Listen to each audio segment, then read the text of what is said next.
बंधुओं, एक मेरी बात बहुत ध्यान से सुनो। ठाकुर जी का जब अनुग्रह होता है तो सबसे पहले ठाकुर जी स्वप्न में दिखेंगे। भगवत दर्शन ऐसे नहीं होगा स्पष्ट ठाकुर जी प्रकट हो गए, दिख गए, चल रहे फिर रहे हैं, दिख रहे हैं हमको, ऐसा नहीं। ठाकुर जी सबसे पहले स्वप्न में दर्शन देंगे, और स्वप्न में भी प्रत्यक्ष नहीं दिखेंगे। ठाकुर जी की कोई ना कोई अंग का दर्शन होगा, ठाकुर जी की कोई ना कोई वस्तु का दर्शन, वंशी दिख जाएगी, मोर मुकुट दिखेगा, ठाकुर जी की पीली पीतांबरी दिखेगी। रात्रि में सोते सोते ऐसा लगेगा मानो चंदन की सुगंधी आ रही हो, केसर की सुगंधी आ रही हो। ऐसे ऐसे अनुभव ठाकुर जी कराते हैं। स्वप्न दर्शन सबसे पहला। हमारी एक बात मान लीजिएगा, स्वप्न में कभी ठाकुर जी दिख जाएं, कभी किसी को बताइएगा मत। प्रेम को और रत्न को दोनों को गोपनीय रखना चाहिए। प्रचार कर दोगे रत्न कहां रखा है तो चोरी होने का भय रहता है। ऐसी प्रेम का भी ढिंडोरा पीट दोगे तो निश्चित है कि आपका प्रेम एक दिन नष्ट हो जाएगा। इसलिए प्रेम और रत्न दोनों गोपनीय रखने वाली वस्तु। तो भगवत कभी दर्शन स्वप्न में हो या कोई अनुभव कभी भी हो तो कभी किसी से कहना नहीं। हाँ, कभी ऐसा लग रहा हो कि किसी की भक्ति में विश्वास जग जाएगा मेरे बताने से, तो कह देना, लेकिन बहुत सकुचा के संकेत में कहना, ज्यादा मत बोल देना। तो स्वप्न में ठाकुर जी दिखते हैं। स्वप्न के बाद प्रतीक्षा करो कि अब जागृत अवस्था में उनका अनुभव होगा। आप जहां बैठे हो ऐसा लगेगा ठाकुर जी यहीं विराज रहे थे। आपको ऐसा लगेगा ठाकुर जी ने कोई अनुग्रह किया, कोई कृपा की है। तो पहला स्वप्न दर्शन, दूसरा अनुभव दर्शन, और तीसरा होगा प्रत्यक्ष दर्शन। ठाकुर जी दिखे ही जाएंगे, सामने ही खड़े हो जाएंगे। बहुत लंबी दूरी है भैया हमारी और ठाकुर जी की, थोड़ी नेक समीप करनी है। तो नाम जब तिलक लगाना, कीर्तन करना, सत्संग सुनना, इसके पीछे एक ही उद्देश्य रखो, ठाकुर जी स्वप्न में ही आ जाओ, और कुछ नहीं। तो एक बार तो कोई अनुभव कराओ। तो बंगाल के एक भक्त को ठाकुर जी ने स्वप्न में जाकर के कहा कि तुम वृंदावन जाओ, हम तुम्हारी भक्ति से बड़े प्रसन्न हैं, और वहां एक गौड़िया वैष्णव बाबा रहते हैं, उनके यहाँ मदन मोहन जी की सेवा है, तुम वहां जाकर के उनका अनुग्रह स्वीकार करो। बंगाल से वो व्यक्ति वृंदावन आया, सत्य घटना है। वृंदावन आकर के उसने बाबा जी का परिचय पूछा, उनके पास गया, जाकर के उसने ये नहीं कहा कि ठाकुर जी ने स्वप्न में आज्ञा की है। भक्त का ये भी स्वभाव होता है, वो अपने ऊपर होने वाली कृपा का प्रदर्शन भी नहीं करता। एक बात से बचिएगा, भक्ति में प्रदर्शन की स्थिति नहीं आनी चाहिए। हम सबको दिखाएं कि देखो हम भक्त हैं, नहीं, ऐसा भी नहीं होना चाहिए। अपनी भक्ति को जितना हो सके गोपनीय रखो, छुपाओ। इस भक्ति की प्रणालिका को कहते हैं अंतर्निष्ठ भक्ति।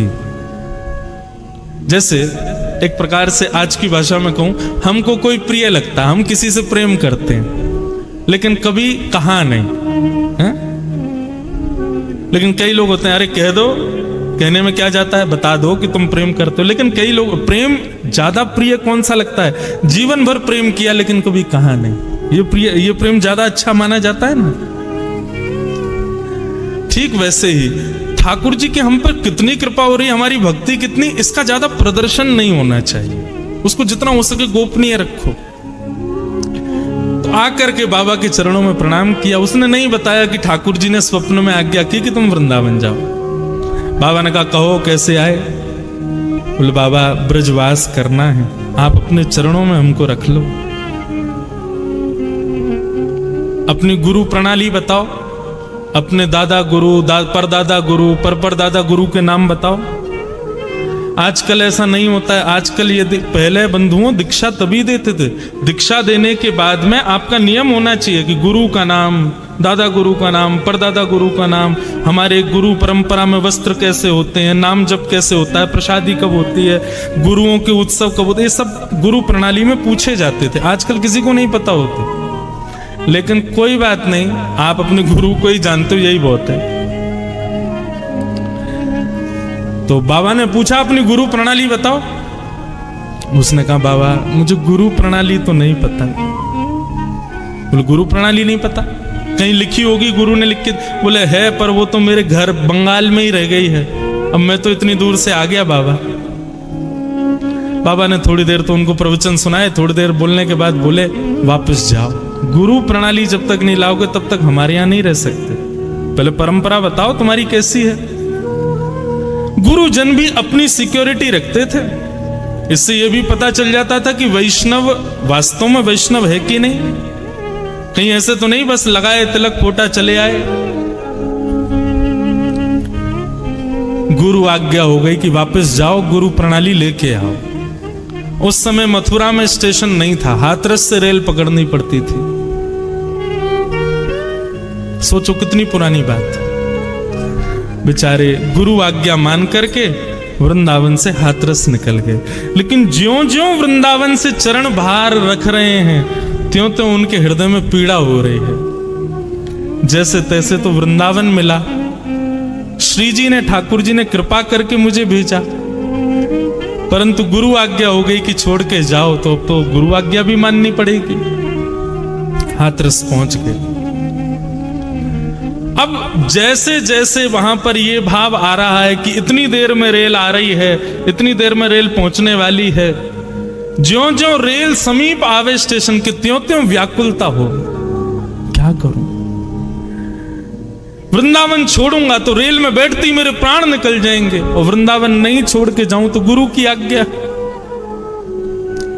तब वृंदावन का स्मरण किया, और वृंदावन के श्री बांके बिहारी, राधा रमण, राधा वल्लभ, श्याम सुंदर, यमुना मैया, ब्रज रानी, रज रानी, गोपेश्वर महादेव, सबका स्मरण किया। बोले आप सब कृपा करो, मुझे ब्रज से दूर नहीं जाना, लेकिन मैं क्या करूं, गुरु आज्ञा है, उसका भी पालन करना है, तो आप ही सब व्यवस्था करो, कैसे ये सब हो कि मैं ब्रज से भी ना जाऊं और गुरु आज्ञा भी ना टले। आप विश्वास माने, वो आंख बंद करके वृंदावन को प्रणाम कर रहे थे, रेल सामने आई, सब बैठ गए और रेल निकल गई, वो खड़े ही रहे, उनको पता ही नहीं चला रेल आ गई थी। जैसे ही नेत्र खोल करके देखे तो सामने रेल जा चुकी। उन्होंने पूछा भैया बंगाल जाने वाले? बोले वो तो निकल गई रेल। बोले अरे ये तो अपराध हो गया, मैं रेल में बैठा नहीं, गुरु आज्ञा मानी नहीं, क्या करूं क्या करूं। परंतु बंधुओं, यहां जैसे उसने वृंदावन का स्मरण किया, बाबा जिनके यहां वो गया था, वो जैसे ही लेटे थे तो स्वप्न में श्री जी प्रकट हो गए, और श्री जी प्रकट होकर के बोली उस बालक को हमने भेजा था वृंदावन। वृंदावन कोई अपनी इच्छा से नहीं आता, वृंदावन तुम्हारी इच्छा से नहीं आता, मेरी इच्छा से व्यक्ति वृंदावन आता है, और तुमने उसको वापस क्यों भेज दिया? बाबा बोले श्री जी मैंने तो गुरु प्रणाली मांगी थी। उसने कहा घर है, तो मैंने कहा जाओ ले आओ। बोले अपने राधा अपने मदन मोहन जी के सिंहासन के नीचे देखो, पर्ची में हमने उसकी गुरु प्रणाली लिख करके रख दी है, उसकी गुरु प्रणाली वहीं रखी है, जाकर के तुम उसका दर्शन कर लो, और वो कल जब आए तो उसको स्वीकार कर लो। अब वो बालक सोचे मैं क्या करूं, रेल तो निकल गई, 4 दिन तक रेल आनी नहीं है। सहमा सहमा वृंदावन आया, डर रहा था कहीं गुरुजी ने मुझको देखा तो कहीं नाराज ना हो जाए, और यहां गुरुजी उसको ढूंढ रहे थे कि बेचारा कहां चला गया, उसको ढूंढो, कहीं ज्यादा दूर ना निकल गया हो। तभी बीच वृंदावन के परिक्रमा मार्ग में सामने से उस बालक को आते बाबा ने जैसे ही देखा, बालक तो डर गया कि बाबा यही मारेंगे, मुझको देख लिया कि तू गया नहीं बंगाल। लेकिन बाबा तो दौड़ करके आए और हृदय से लगा लिया, नेत्र सजल हो गए। बोले मुझे तुम्हारी गुरु प्रणाली मिल गई। बोले कैसे? बोले कैसे क्या बताऊं, श्री जी लिख करके देके गई अपने हाथ से तुम्हारी गुरु प्रणाली, ताकि तुम्हारा ब्रज ना छूटे, तुम्हारा वृंदावन ना छूटे। ऐसे कृपालु हमारे बंधुओं, मैं आजकल अपनी कथा में कहने लगा हूं, हमारे वृंदावन के 5 पंचायतन हैं। हमारे वृंदावन बिहारी लाल जी के चरण सेवक यहां विराज रहे हैं, इनके सन्मुख अनुग्रह करके कहूं और ये मोहर लगाएंगे मेरी बात पे। हम लोग वृंदावन जाते हैं और वृंदावन जाते ही सीधे बिहारी जी जाएंगे, राधा वल्लभ जी जाएंगे, राधा रमण जी जाएंगे, नहीं, वृंदावन के कुछ नियम है भैया। स्कूल में सीधे क्लास में नहीं जाते, पहले प्रेयर करो, फिर उसके बाद प्लेज करो, प्लेज करने के बाद अपने नाखून दिखाओ, शूज दिखाओ, ड्रेस दिखाओ, सब चीज से जब टीचर्स देख लेंगे कि हाँ तुम स्कूल यूनिफॉर्म ठीक से पहन के आए, सब तब क्लास में एंट्री मिलती है ना। ऐसे वृंदावन के 5 पंचायतन हैं। वृंदावन जाओ, अब की बार जब वृंदावन जाओ हमारी कही बात मान करके जाना। आपसे निवेदन कर रहे हैं, सबसे पहले वृंदावन की सीमा में प्रवेश करते ही देखो, हमारी वृंदावन की प्रणाली का आप फॉलो करते नहीं हो, बिहारी जी स्वयं करवा रहे हैं। वृंदावन जाते ही गाड़ी से उतरो, पहली बैरिकेडिंग गाड़ी सबको छोड़नी ही पड़ती है, वीवीआईपी घुस जाते हैं भीतर, बाकी सामान्य लोग तो गाड़ी लेके जा ही नहीं सकते। तो वृंदावन जाओ, सबसे पहले वृंदावन की सीमा में जाते ही गाड़ी से उतरते ही सबसे पहले वृंदावन की रज को माथे से लगाओ, पहले रज को प्रणाम करो। उसको धूल नहीं, मिट्टी नहीं, ये तो बोलना ही नहीं चाहिए, ये बोलना अपराध है, वो रज रानी है। सबसे पहले रज को माथे से लगाओ। रज माथे से लगाने के बाद ये हो गए प्रथम पंचायतनों में प्रथम है वृंदावन में, पहले रज को प्रणाम।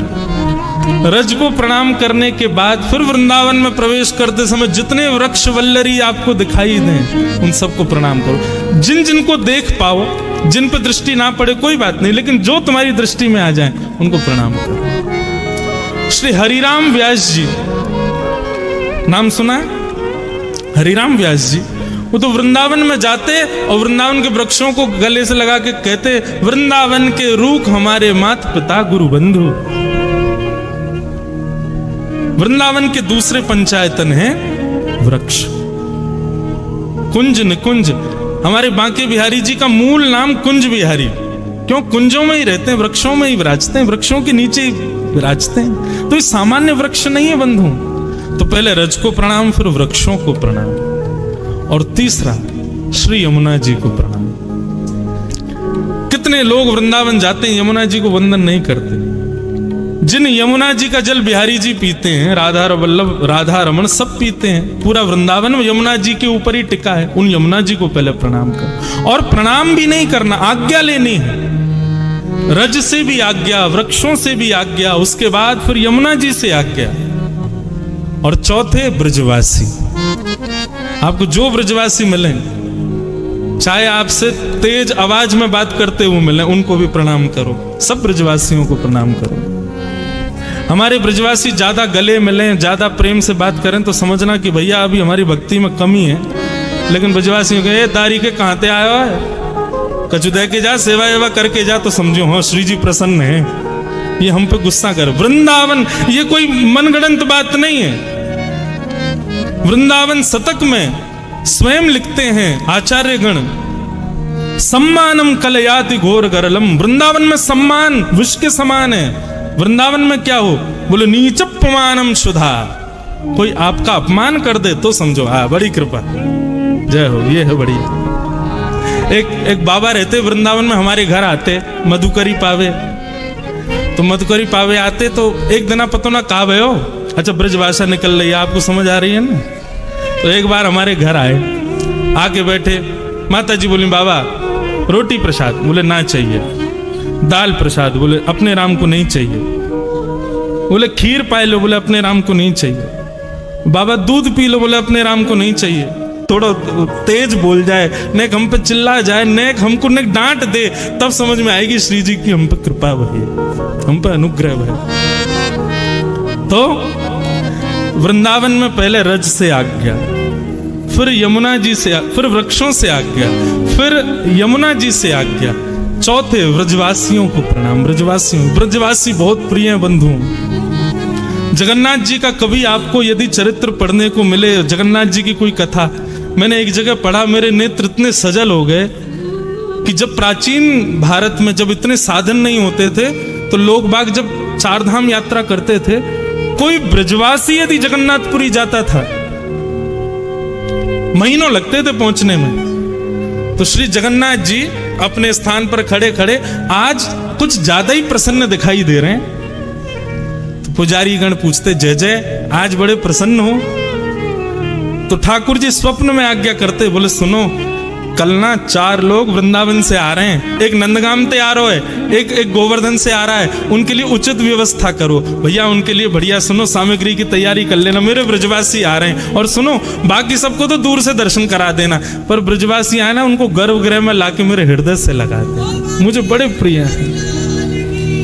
तो भैया ब्रजवासियों को देख करके यदि आपको ऐसा लगे कैसे बोल रहे हैं, कैसे चल रहे हैं, अरे देखो क्या कर रहे हैं, नहीं, ठाकुर जी के प्रिय हैं, जैसे हैं उनको प्रिय हैं। तो चौथी आज्ञा ब्रजवासियों से, और 5वीं आज्ञा हमारे वृंदावन में विराजमान देवादिदेव महादेव श्री गोपेश्वर महादेव, उनसे आज्ञा।